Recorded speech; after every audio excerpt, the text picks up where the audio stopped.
This is my ace in the hole. Welcome to your guardian chef, your angel in the kitchen.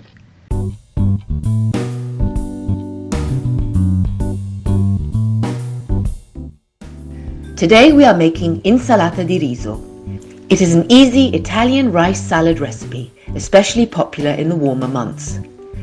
It's a staple during summer picnics and outings due to its refreshing nature and ease of preparation.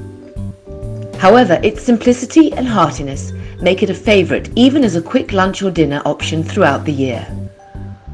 What sets the Italian rice salad apart is its versatility. These are the ingredients I used. The measurements are in the description below. Although each region and household may have its own version, reflecting local tastes and traditions, you can use fresh vegetables or canned ones, as I did here since I was in a rush. You can add leftover meat, seafood, cheese, or keep it vegan and gluten-free. The options are endless. First, you need to cook the rice the Italian way, just like a pasta. You boil it in a large pot with abundant salted water and drain when al dente.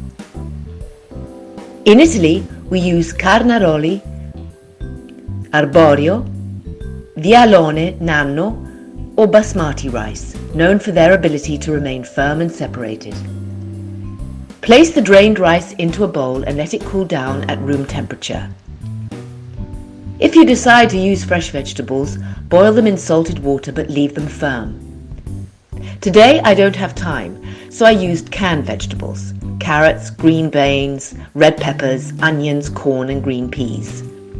For protein, I added cheese and ham. Oh, I forgot the canned baby artichokes. For the dressing, I'm adding extra virgin olive oil and white wine vinegar.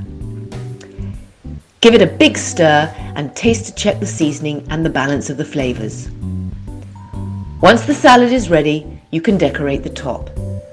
I used sweet tropea red onion rings and boiled eggs. Choose the ingredients you wish, seafood or game for a sophisticated meal. You can serve this versatile rice salad in multiple ways: summer picnics, large family gatherings, barbecue sides or holiday celebrations. Although since you can prepare it ahead of time and keep it in the fridge, it's also perfect for a busy late night dinner or for a lunchbox. For more cold dishes to make for a buffet party, check out the playlist above. And don't forget to subscribe. I will use all the leftovers I have in the fridge.